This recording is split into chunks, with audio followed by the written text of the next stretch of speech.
Channel viewers எல்லாருக்கும் வணக்கம். இன்றைக்கி டேட்டு பார்த்தீங்கன்னா 9th ஜூலை 2026. இன்றைக்கி பார்த்தீங்கன்னா நம்மளுக்கு இன்றைக்கி வியாழக்கிழமை. இன்றைக்கி சென்செக்ஸ் எக்ஸ்பைரி.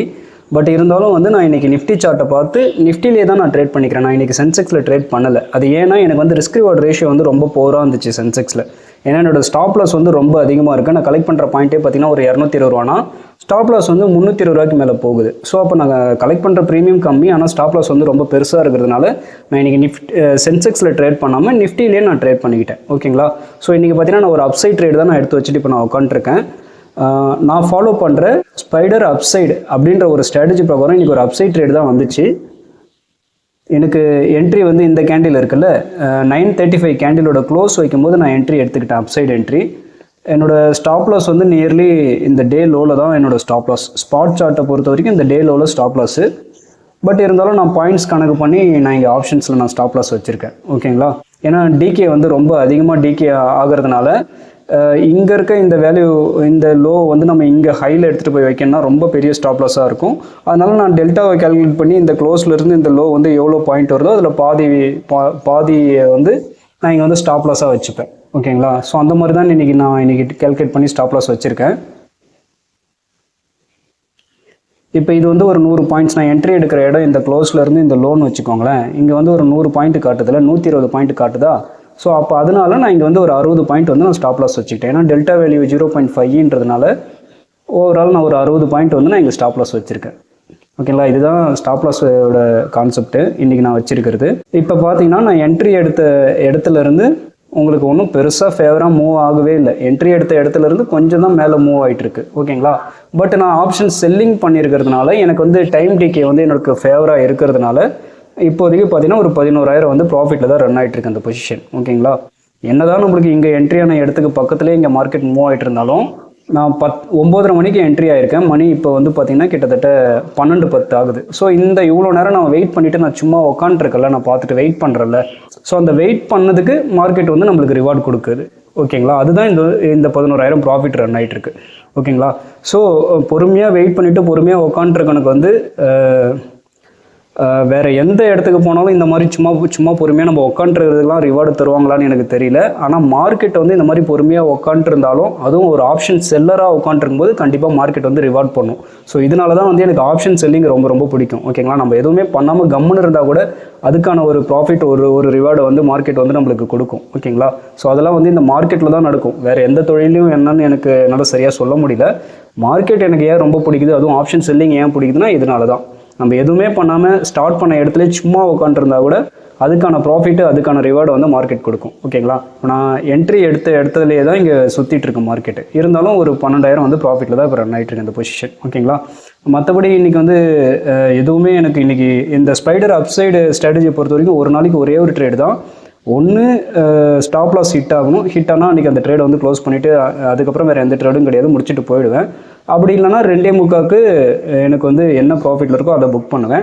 அப்படி இல்லைனா அதிகபட்ச டார்கெட் இந்த R1 போய் டச் பண்ணால் கூட நான் அந்த ட்ரேடை விட்டு வெளியே வந்துடலாம் தான் பிளான் பண்ணிட்டுருக்கேன். ஓகேங்களா? இந்த R1 போய் டச் பண்ணால் வெளியே வந்துடலாம் அப்படின்னு தான் நான் பிளான் பண்ணிட்டுருக்கேன். இல்லைனா 2.25க்கு இந்த ட்ரேடை விட்டு வெளியே வந்துடும். அப்படி இல்லை டவுன் சைடு வேகமாக போயிட்டு ஸ்டாப் லாஸ் அடிக்குதுன்னா வேறு வழி கிடையாது, லாஸ் புக் பண்ணிவிட்டு இன்றைக்கி போயிட வேண்டியதான். இதுக்கு மேலே வேறு எந்த ட்ரேடும் கிடையாது, எந்த பிளானுமே கிடையாது. ஓகேங்களா? இந்த ஒரே ஒரு ட்ரேடு தான் இன்றைக்கி. ஸோ அதை தான் எடுத்து வச்சுட்டு நான் உட்காந்துருக்கேன். ஸோ இந்த பொசிஷன் பார்த்தீங்கன்னா இப்போ வரைக்கும் நல்ல ப்ராஃபிட்டில் தான் ரன் ஆகிட்டு இருக்கு. ஆர்டர் புக் எடுத்து வச்சு பார்ப்போம். ஸோ இதுதான் இன்றைக்கி எடுத்த இந்த ட்ரேடோட ஆர்டர் புக்கு. காலையில் 9:40க்கு வந்து இந்த ட்ரேடை வந்து நான் எக்ஸிக்யூட் பண்ணியிருக்கேன். கிட்டத்தட்ட ஒரு 12 லாட்டு தான் வந்து நான் பண்ணியிருக்கேன். 24,050 புட் ஆப்ஷன் வந்து ஒரு 12 லாட் தான் நான் செல் பண்ணியிருக்கேன். ஏன் நான் வெறும் 12 லாட் தான் நான் செல் பண்ணியிருக்கேன்னா, என்னோடய பொசிஷன் சைசிங் ரூல் பிரகாரத்தில் தான் அந்த 12 லாட் நான் செல் பண்ணியிருக்கேன். ஏன்னா என்னோடய ரிஸ்க் பர் ட்ரேட் வந்து 50,000 divided by stop loss point வந்து இந்த ட்ரேடுக்கு 60 பாயிண்ட்டு ஈக்குவல் டு போட்டோன்னா 833 குவான்டிட்டி காட்டுது. அது வந்து லாட் சைஸுக்கு கன்வெர்ட் பண்ணோம்னா நிஃப்டியோட லாட் சைஸ் வந்து 65. ஸோ டிவைடட் பை 65 போட்டோன்னா நம்மளுக்கு வந்து 12.82 லாட் வந்து நான் செல் பண்ணலான்னு காட்டுது. ஸோ நான் ரவுண்டாக 12 லாட்டை வந்து நான் இங்கே செல் பண்ணியிருக்கேன். ஓகேங்களா? ஸோ இப்போ வந்து எனக்கு ஒரு வேளை ஸ்டாப் லாஸே போய் அடித்தா கூட நான் 50,000க்கு மேலே லாஸ் பண்ண மாட்டேன். ஸோ அதனால தான் இந்த மாதிரி ஒரு ரிஸ்க் மேனேஜ்மெண்ட் பொசிஷன் சைசிங் ரூலை வந்து நான் ஸ்ட்ரிக்டாக ஃபாலோ பண்ணிக்கிறேன். இன்றைக்கி நான் என்ன கான்செப்ட் பிரகாரம் இந்த அப்சைட் ட்ரேட் எடுத்துன்றது வந்து பாஸ்ட் 5 இயர்ஸ் சார்ட் டேட்டா எடுத்து வச்சு நம்ம பார்ப்போம். ரேண்டமாக ஒரு வருஷம் போகலாம், 2022 கூட போகலாம். இன்றைக்கி என்ன ஸ்ட்ராட்டஜி பிரகாரம் நான் அப்சைடு என்ட்ரி எடுத்திருக்கேன்னா, நான் ஃபாலோ பண்ணுற ஸ்பைடர் அப்சைடு அப்படின்ற ஒரு ஸ்ட்ராட்டஜி பிரகாரம் தான் இந்த என்ட்ரியை வந்து நான் எடுத்திருக்கேன். ஸோ இதில் ப்ராஃபிட்டபிள் டேஸ் போயிட்டு பார்ப்போம். ஸோ ஓரளவுக்கு இந்த டேயில் பார்த்தீங்கன்னா நம்மளுக்கு இந்த சென்ட்ரல் பிவோட்டெல்லாம் தாண்டி க்ளோஸ் கொடுத்ததுக்கப்புறம் என்ட்ரி அது அப்படியே பார்த்தீங்கன்னா அந்த நாள் ஃபுல்லாக அப்படியே சைட்வேஸ்லேயே தான் போயிட்டு அப்சைட்லேயே தான் முடிஞ்சிருக்கு. ஸோ இந்த டேயில் பார்த்தீங்கன்னா சென்ட்ரல் பிவோட்டெல்லாம் தாண்டி க்ளோஸ் கொடுத்ததுக்கப்புறம் என்ட்ரி அங்கேருந்து பார்த்தீங்கன்னா நல்ல ஒரு மூமெண்ட் எண்ட் ஆஃப் த டே வரைக்கும் அது பாட்டில் போயிட்டே இருந்துச்சு, நிற்கவே இல்லை அந்த மூமெண்ட். ஸோ இந்த டேயில் பார்த்தீங்கன்னா சென்ட்ரல் பிவோட்டை தாண்டி க்ளோஸ் வச்சதுக்கப்புறம் போயிட்டு என்னோட டார்கெட் R1 தொட்டுருச்சு. ஸோ இந்த டேலையும் பார்த்தீங்கன்னா சென்ட்ரல் பிவோட்டை தாண்டி க்ளோஸ் வச்சுட்டு R1 போய் டச் பண்ணிடுச்சு. இது வந்து 2022. இன்னும் வேறு ஏதாவது ஒரு வருஷம் கூட எடுத்து வச்சு பார்ப்போம். 2024 கூட போயிட்டு பார்க்கலாம்.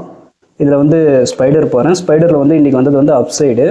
இதில் வந்து ப்ராஃபிட்டபிள் டேஸ் போகலாம். ஸோ இங்கே பார்த்தீங்கன்னா சென்ட்ரல் பிவோட்டை தாண்டி க்ளோஸு அப்படியே கிட்டத்தட்ட உங்களுக்கு எண்ட் ஆஃப் த டே வரைக்கும் அப்சைட்லேயே தான் போயிட்டு முடிஞ்சிருக்கு. ஸ்டாப்லாஸ் ஹிட் ஆகலை. ஸோ இங்கே பார்த்தீங்கன்னா சென்ட்ரல் பிவோட்டை தாண்டி க்ளோஸு அங்கேருந்து போயிட்டு எண்ட் ஆஃப் த டேயில் டார்கெட் போயிடுச்சு. ஸோ இங்கே பார்த்தீங்கன்னா சென்ட்ரல் பிவோட தாண்டி க்ளோஸு இங்கே பார்த்தீங்கன்னா R1 ப்ரீவியஸ் டே ஹையெல்லாம் போயிட்டு க்ளோஸ் வச்சிடுச்சு. ஸோ டார்கெட் போயிடுச்சு. ஸோ இந்த டேலையும் பார்த்தீங்கன்னா என்ட்ரி சென்ட்ரல் பிவோட தாண்டி க்ளோஸ் கொடுத்தீங்கன்னா என்ட்ரி கொடுத்துருக்கு. பட் இருந்தாலும் அப்படியே சைட்வேஸ்லேயே முடிஞ்சு ஒன்றும் ப்ராப்ளம் இல்லை. செல்லிங் பண்ணியிருந்தால் ப்ராஃபிட்டபிளாக தான் முடிச்சிருப்போம். ஸோ இதுவும் பார்த்தீங்கன்னா என்ட்ரி கொடுத்துட்டு அப்படியே சைட்வேஸ்லேயே முடிஞ்சிருக்கு. ஸோ இதுவும் என்ட்ரி கொடுத்துட்டு கடைசியாக என்ட்ரியான இடத்துக்கே வந்து முடிஞ்சிச்சு. ஆப்ஷன் செல்லிங் பண்ணியிருந்தால் ஒன்றும் ப்ராப்ளம் இல்லை, நம்ம ப்ராஃபிட்டபிளாக முடிச்சிருக்கலாம். ஸோ இது பார்த்தீங்கன்னா சென்ட்ரல் பிவோட தாண்டி க்ளோஸு அங்கேருந்து நல்ல ஒரு அப்சைட் டைரெக்ஷன்லேயே தான் கண்டினியூ ஆயிருக்கு. ஸோ இன்றைக்கி வந்த பேட்டர்னும் வந்து பார்த்திங்கன்னா எதுவும் புதுசான ஒரு பேட்டர்ன்லாம் கிடையாது. ஆல்ரெடி ரிப்பீட் ஆகிட்டு இருக்க ஒரு பேட்டர்ன் படி தான் இன்றைக்கும் ப்ரைஸ் ஆக்ஷன் வந்திருக்கு. ஸோ அதை வச்சு தான் நான் இன்றைக்கி இந்த அப்சைட் ட்ரேட் எடுத்து வச்சுட்டு நான் ஸ்டாப் லாஸ் போட்டுட்டு கம்முன்னு உட்காந்துருக்கேன். ஓகேங்களா? ஓகே, இப்போதைக்கு இந்த ட்ரேடு வந்து ஒன்றும் பெரிய மொமெண்டம் எந்த சைடுமே இல்லை, அப்படியே சைடேஸில் தான் இருக்குது. இருந்தாலும் நம்மளுக்கு P&L பார்த்திங்கன்னா நம்மளுக்கு ஃபேவரபுளாக ஒரு 13,000 ப்ராஃபிட்டாக தான் ரன் ஆகிட்டு இருக்கு. இன்னும் கொஞ்சம் நேரம் வெயிட் பண்ணுவோம். இந்த ட்ரேடை நான் முடிச்சுட்டு அதுக்கப்புறம் நான் இந்த ட்ரேடு என்ன P&L என்ன ஆச்சுன்றதை வந்து நான் அப்டேட் பண்ணுறேன். வெயிட் பண்ணி பார்ப்போம். இப்போ டைம் பார்த்தீங்கன்னா கிட்டத்தட்ட 3:30 மணிக்கு மேலே ஆகுது. இன்னைக்கு வந்து ட்ரேடிங் செஷன் கம்ப்ளீட் ஆயிடுச்சு. நானும் பார்த்தீங்கன்னா இந்த ட்ரேடு வந்து நான் ஒரு 2:45 மேலே வந்து அந்த ட்ரேடை நான் க்ளோஸ் பண்ணிட்டேன். ஏன்னா இன்னைக்கு பார்த்தீங்கன்னா நம்ம என்ட்ரி எடுத்த இடத்துல இருந்து அப் சைடும் பெருசாக போகலை, 2:45 அந்த 2:50 வரைக்கும் பார்த்தீங்கன்னா டவுன் சைடும் ஸ்டாப் லாஸ் பக்கமும் பெருசாக வரல. கம்ப்ளீட்டாக ஃபுல் அண்ட் ஃபுல் அப்படியே பார்த்தீங்கன்னா சைடியஸ்லேயே தான் இருந்துச்சு. ஸோ அதனால பார்த்தீங்கன்னா இந்த ட்ரேடை வந்து நான் என்னோட டைமிங் முடிஞ்சதால 2:45 மேலே நான் மோஸ்ட்லி பொசிஷன்ஸை வச்சிருக்க மாட்டேன். அதனால இந்த ட்ரேடை வந்து நான் கம்ப்ளீட் பண்ணிட்டேன். ஓகேங்களா? ஒருவேளை 2:45 மேலேயும் நான் வச்சிருந்தா எனக்கு வந்து லாஸ்ல தான் முடிஞ்சிருக்கும் இந்த பொசிஷன். நான் ஸ்டாப் லாஸ் வச்சிருந்த இடத்த கூட தாராளமாக வந்து அடிச்சிருக்கோம். ஓகேங்களா? இதனால தான் வந்து நான் 2:45 மேலே மோஸ்ட்லி அந்த பொசிஷன்ஸ் வந்து நான் வச்சிருக்கிறதுல 2:45 இந்த 3 மணிக்கு அப்புறம் பார்த்தீங்கன்னா கண்டிப்பாக ஒரு ஆப்போசிட் ஒரு பெரிய பிக் மூமெண்ட் வந்து வரதுக்கு நிறைய வாய்ப்புகள் இருக்கிறதுனால நான் வந்து இந்த ட்ரேடை நான் க்ளோஸ் பண்ணிட்டேன். ஸோ இன்னைக்கு பார்த்தீங்கன்னா இந்த பொசிஷன் வந்து பார்த்தீங்கன்னா ஒரு 3,400 பக்கம் ப்ராஃபிட்ல தான் இந்த ட்ரேட் வந்து க்ளோஸ் ஆயிடுச்சு. மோர் ஓவர் இது பார்த்தீங்கன்னா பிரேக் ஈவன் கணக்கு தான். ஓகேங்களா? என்னதான் எனக்கு ஆப்போசிட்டா போகும்போது இந்த பொசிஷனை போய் நான் க்ளோஸ் பண்ணாலுமே கொஞ்சம் டைம் டிக்கெல்லாம் எனக்கு சப்போர்ட் பண்ணதால நான் ப்ராஃபிட்லேயே கிரீன்லேயே இந்த ட்ரேடை விட்டு நான் வெளியே வந்துட்டேன். ஓகேங்களா? ஸோ இதுதான் வந்து இன்னைக்கான ட்ரேட் அப்டேட். இன்னைக்கு பார்த்தீங்கன்னா அந்த ஒரே ஒரு ட்ரேட் தான். அதுவும் பார்த்தீங்கன்னா ஒன்றும் பெருசாக நம்மளுக்கு ப்ராஃபிட்டும் வரல, லாஸ் வரல. ஒரு சின்ன கிரீனில் ஒரு 3,400 பக்கம் வந்து கிரீனில் தான் முடிஞ்சிருக்கு. ஓகேங்களா? ஸோ தான் இன்னைக்கான அப்டேட்டு.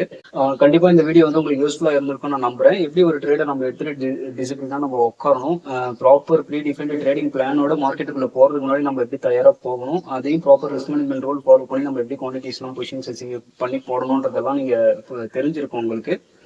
மீண்டும் அடுத்த ஒரு வீடியோவில் நல்ல ஒரு பதிவோட நான் உங்களை சந்திக்கிறேன். தேங்க்யூ.